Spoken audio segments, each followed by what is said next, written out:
Hi, I hope you're well. In this one, I'm taking you through the half dozen or so tapes that I use here in the workshop. That's sticky tape, by the way, not measuring tapes. I threw this question out kind of off the cuff while I was doing the double-sided tape on the recent router rail jig, and I was frankly a little bit surprised by the positive response. I end up with so many tapes, and you probably do too, because what we want in a sticky tape and adhesive tape is basically impossible to get in just the one. We want it to be cheap, of course, and we want it to stick really strongly until it's time to take it off. And at that point, we want it to peel away easily and cleanly without damaging the surface or leaving any nasty stickiness behind. We want it to be dense enough to write on easily, but thin enough to see through it. Yeah, these are all contradictory, of course, and you can't get all that in a single tape that does all of those things. I need 2 or 3 at least.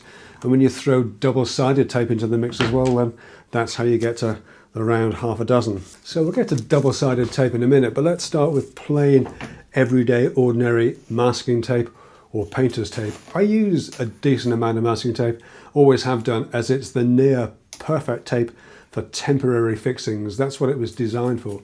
I always used to use a brand called Eurocell, because that was what my local decorators merchant stocked. It's a nice quality indoor masking tape that sticks pretty well, came away pretty cleanly, wasn't too expensive, easy to write on in pencil. These days I'm not in the suppliers as much as I used to do, so I tend to buy basic tape from Amazon. I can get a half dozen rolls of 2-inch 50mm masking tape for around a couple of pounds a roll, and it seems to work just fine. Maybe it's not quite as sticky as the Eurocell tape, and it's definitely thinner, but around a third of the price.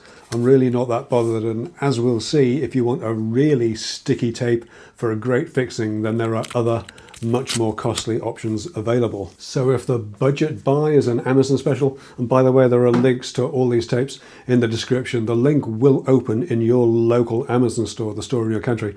But if it doesn't highlight the specific product, then it's possible that that product isn't available where you are. So I've also included the Amazon ASIN reference number. If you need to search for it further, you can always go to Amazon.co.uk and search for that number. Then you'll get the specific brand name and type in the description and check it out in your local store. So the next tape that I use is actually a parcel tape, a packaging tape, but it's the eco-friendly brown paper tape. It's a stronger tape than the everyday masking tape, stronger adhesive and thicker too, but it doesn't cost all that much more at about £3 a roll, even though the surface is brown and some of these can be a little bit shiny with a coating on them.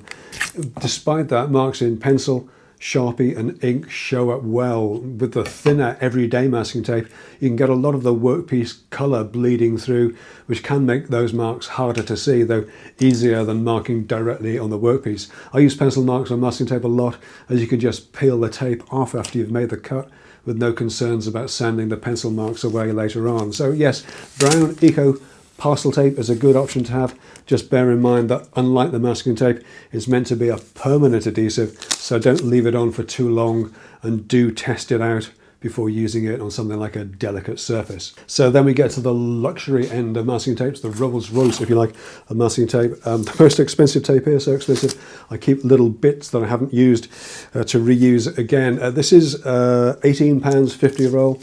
This is the Teaser 4440 blue exterior UV safe masking tape. UV safe means that the adhesive won't dry out and it won't get brittle in daylight. And if you've ever tried peeling off old dried out masking tape, you'll know what a pain that can be. It's got to be said, you could buy 9 rolls of the everyday masking tape for the price of one of these, or indeed 6 rolls of the parcel tape, and you might be forgiven for thinking, well, this can't possibly be worth that kind of money. Unfortunately, it kind of is. It is a fantastic tape. It ticks all the boxes that we had at the start. It's strong, the adhesive is really good, but it peels away easily and cleanly and leaves no sticky residue behind or damage to the workpiece. It is the perfect tape, apart from the price. If you shop around, you might be able to pick it up a little bit more cheaply, but I generally have a roll, just one here in the workshop, for when I need something to be stuck down securely, especially for any length of time, as it always comes away cleanly when you need it to. That's the Teaser 4440 blue exterior tape. Okay, so let's take a look at double-sided tapes. I use double-sided a lot, especially in jig making and jig usage. Sometimes you need a permanent bond, say if you're making a jig that you expect to use for a long time, like the router rail jig. And sometimes it's just a temporary hold, like taping a jig to a workpiece where there isn't space for a clamp. So you need something to stick securely, but also to come away easily without damage. And sometimes you need it to be as good a bond as you can get, but maybe you'll be discarding it after it's served its purpose. And we'll start with an everyday double-sided tape that works well in that situation. I used to have a favorite everyday double-sided tape. I ran out recently and had to purchase some more. It was a great tape from Amazon, a thin film tape. You couldn't tear it with your fingers, but it stuck well and it peeled away without too much effort or too much damage. I ran out recently, reordered the same thing, and unfortunately it turns out that they've changed it. Amazon sellers do that sometimes. And what I received, whilst it's still decent, just isn't the same. I was very critical of this in a recent 10-minute workshop plus member video, and I realized afterwards that I was a little bit unfair as I was judging it by what I wanted it to be rather than what it was that I'd actually received. It's actually fine. It's well priced at £3.50 a roll for a 1-inch 25mm roll.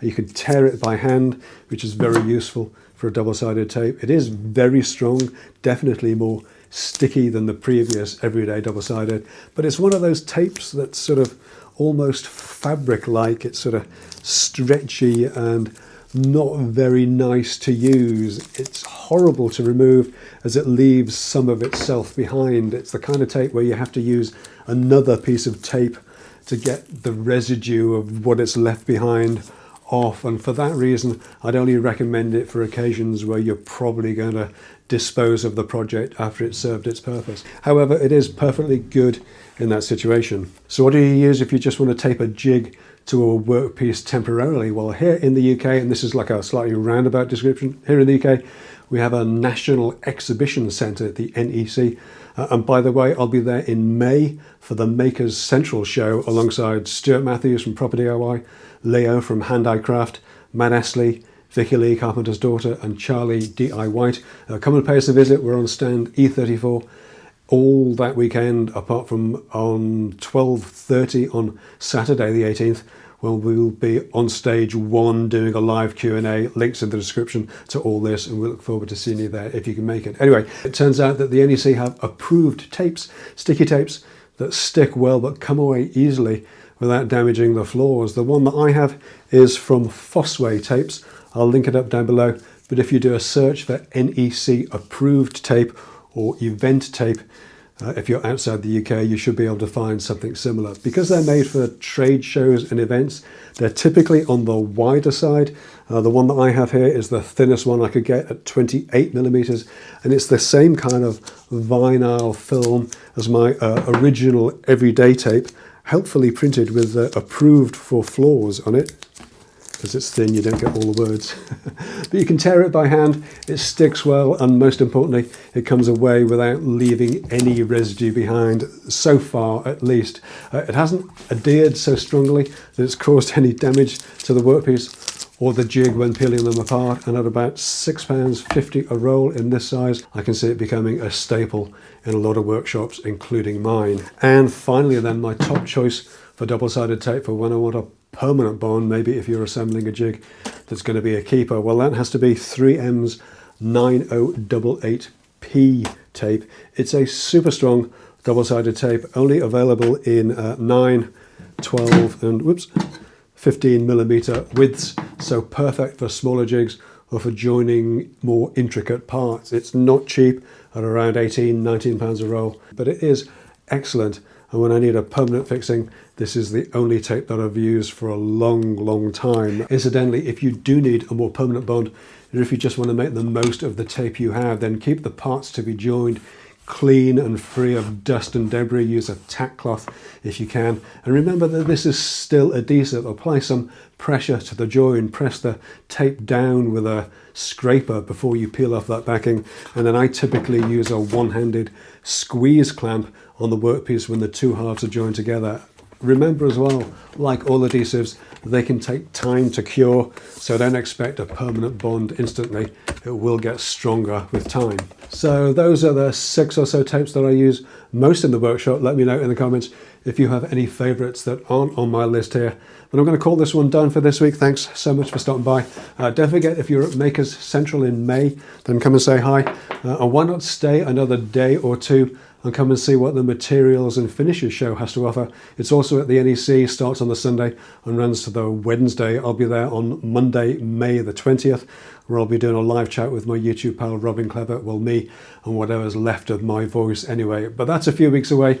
That'll do for this week. I'll see you all again very soon. All right, take care.